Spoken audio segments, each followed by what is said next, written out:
The Newsday continues here on One News Now. I'm Riza Diaz. Amid concerns over the new coronavirus Omicron variant, the government has suspended inbound flights from South Africa and 6 countries from other parts of Africa until December 15. Aside from South Africa, the ban also covers Botswana, Namibia, Zimbabwe, Lesotho, Eswatini, and Mozambique. Acting Palace spokesperson Carlo Nograles says the government is now locating travelers from these countries who arrived within the last 7 days. Passengers already in transit and those who have been to these countries within 14 days and who arrived before November 28 will not be barred entry, but they will have to undergo a 2-week quarantine. The Octa Research Group supports the government's decision to impose a travel ban for passengers from South African countries. Speaking on 1PH, Octa's Professor Guido David said that the country should close its borders to those affected by the new South African variant as early as possible to prevent it from entering the country. He added that while not much is known about the virus yet, but the country should not take chances, as some experts say this new variant could be the next Delta. We should be taking chances eh. Marami po tayong hindi alam dito sa ano.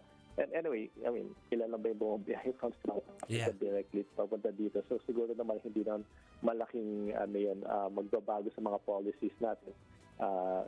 Yun yung pwede natin gawin at the moment. Meanwhile, David said NCR can afford to ease the restrictions further to alert level 1. But he added that the government must ensure immediate response in case of a surge. Yung local trends natin, pwede naman ibaba to alert level 1 basta mabilis tayo mag-scale back pag may nakita tayong threat. Usually kung may nakita tayong pagtaas ng cases, kung may indication tayong nakapasok siya, dapat mabilis yung reaction natin. Even yung local protocols natin. Meanwhile, an infectious disease expert says the new Omicron variant must be closely monitored. In an interview with The Big Story, Dr. Ronchine Solantes said that so far there are 30 critical mutations in this new variant. This means that it may be highly transmissible. Solante also said that the mutations may cause our immune system to not recognize the virus when it enters the body. But he added that real-world data is still need to fully assess the extent of risk associated with Omicron. So far, as reported, there are 50 mutations, and there are 30 critical mutations in the spike protein, as reported by the South African Department of Health.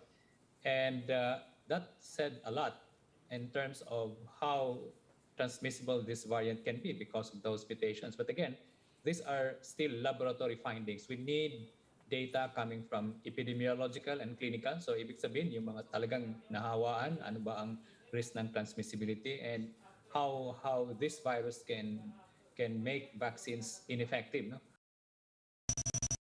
Solante also reiterated the need to follow minimum health protocols, especially now that the restrictions are lighter during the holiday season. Napaka-importante ngayong holiday dahil ang implikasyon nito is we need to be more vigilant in our health protocol. One expert is warning against bringing children in enclosed and crowded spaces this holiday season. In an interview with the Chiefs, NITAG member Dr. Kongki Lim Kizan said that parents should avoid bringing their children in malls and other crowded indoor spaces during the holidays. Lim Kizan adds that it is safer for them to visit outdoor places but should strictly follow health protocols. It's more safe and healthier, really, kesa sa nasa loob ng mall, hindi ba?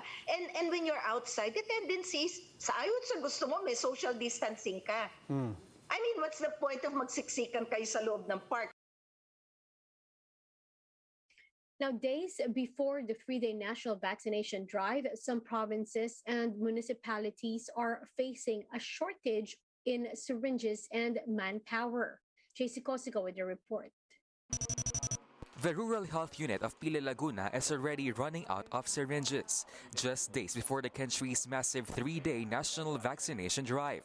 Health workers explain there's a shortage of syringes that are required for certain vaccines. Sir, pahirapan kumuha ng ngayon, ng 0.3 na auto-disabled syringe. Unlike sa Pfizer kasi sir, 0.3 talaga. The syringes left may still be used, but it takes a longer time to prepare them. Sir, ito yung tuberculin. So, kailangan pa natin tanggalin yung needle, tapos papalitan natin ng gauge 23 needle. So, mas hassle po dun sa magpe-prepare. So, bakit hassle? kasi sir, tatanggalin mo pa isa-isa to. DOH Calabarzon has already procured additional tuberculin syringes while waiting for their allocation from the national government. Aside from syringes, manpower also seems to be a worry in Laguna. Nurses namin medyo konti, yung staff ko kakonti din, halos hindi naman namin pwedeng itigil yung programa namin daily. Happy talaga yung tao. So hinahati namin. This is why 49-year-old vaccinator Melinda Brillantes wants to be fully prepared for the massive vaccination drive. Ready naman namin talaga yung aming sarili. So, kailangan talagang kami ay fit to work. Laguna is still optimistic they will meet its 600,000 target of vaccinated individuals. Tinatap na po yung mga hospitals. Kaya nga lang po, at the same time, yung mga hospitals, may inaasikaso din syempre yung patients. So, hindi basta-basta ma-pull out po lahat ng manpower. Best effort. Over in Metro Manila, the city of Navotas also prepares for the 3-day drive. Apart from putting up 8 vaccination centers, the city will also hold 3 bakuna nights.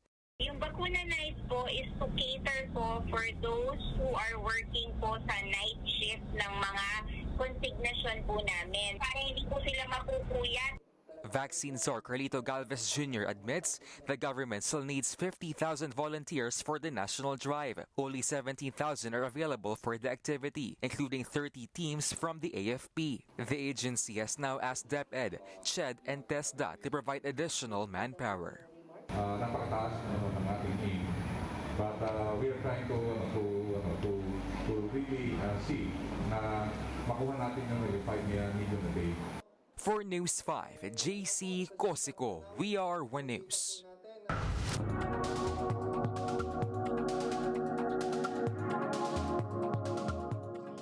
It's been a year since the launch of Bloomberg's COVID-19 resilience ranking, which measures how effective countries are dealing with the pandemic.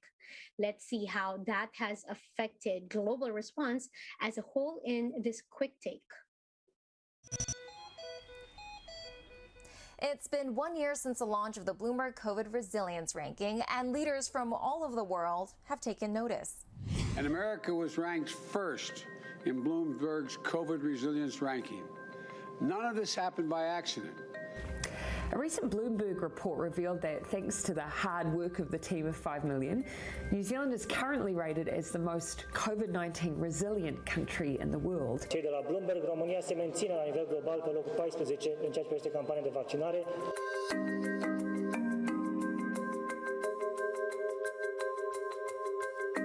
有关于彭博的指标，其实它都跟着疫情的状况有一些指标上的调整。 And now we're going behind the scenes with Bloomberg's Rachel Chang, who has been leading the project. Hi, Rachel. Tell us how the monthly COVID resilience ranking started and why. So we first had the idea for a COVID resilience ranking, or a way to look at how different countries were dealing with the same threat. I mean, simply because this is probably the first time in generations that every single country in the world was facing the same public health crisis. It was so difficult really to keep up with what each region or even each country was doing. Where were the places that were doing the best? Where were the places having the best strategies for dealing with COVID? And so that was really the idea behind the ranking, an easy way to look at through data where the best practices were when dealing with this once-in-a-generation public health crisis. And can you tell us a bit about how it works, how the ranking is compiled every month? So every month, when we first started, we had 10 data points, and these involved from COVID cases to COVID fatalities. We also had another data point specifically on deaths, which was overall mortality per 1 million people. We also had data points that looked at the quality of the country's health system, its Human Development Index, according to the United Nations. And then we had a data point that looked at the strictness of its lockdown actions. That was compiled by Oxford University, its stringency index. What happened in June was that we did have a revamp where we added 2 indicators to reflect reopening and the progress of normalization. Because at that point, vaccines were very common already in the developed economies, and we saw a lot of economies racing to normalize life for their people. We've seen world leaders react to the rankings, sometimes even critically. Where do you go from here? I think the mission of the ranking has always been for people to be able to see in an easy way what each place was doing and where the best practices were. When I think about the controversy of the reaction, I think I always remember at one point the Philippines was being asked by their own media, why was the Philippines always ranked so low? And I think there was an official, I can't remember who exactly, I think a health ministry official who said, well, the ranking helps us see where we can do better. And I just thought that very much captured the mission and the spirit of this project and why we've put so much effort into it month after month for a year. It's really for people to see where the best practices are and hopefully learn from that, and along the way be able to save lives and be able to deal with the pandemic in a better way.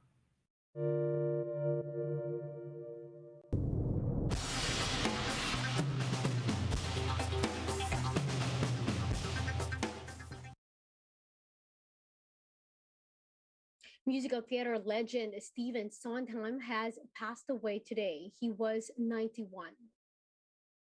His representatives said that Sondheim died suddenly at his home in Connecticut a day after celebrating Thanksgiving with friends. Sondheim was known for his works such as West Side Story, Into the Woods, and Sweeney Todd. He won 8 Tony Awards, surpassing the total for any other composer. Sondheim's last work was a voice-over cameo in Lin-Manuel Miranda's film version of Tick, Tick, Boom, which was released on Netflix earlier this month. Now let's take a quick look at today's other top stories. Vice President Leni Robredo vows to support the AFP in its anti-insurgency advocacy. The Philippine Olympic Committee has begun investigating pole vaulter Olympian EJ Obiena's complaint against Patafa after the body accused him of failing to pay his coach. And the Grammy-nominated artists BTS are gearing up for their first offline concert since the pandemic started. And those are the top stories of the hour. Join us later again at 2 in the afternoon as we continue to monitor the day's biggest stories. You can also catch One News on Signal Play app. Register for a free account now at www.signalplay.com and stream One News live anytime, anywhere. I'm Riza Diaz. Mask on, wash hands, and stay safe, Philippines. We are One News.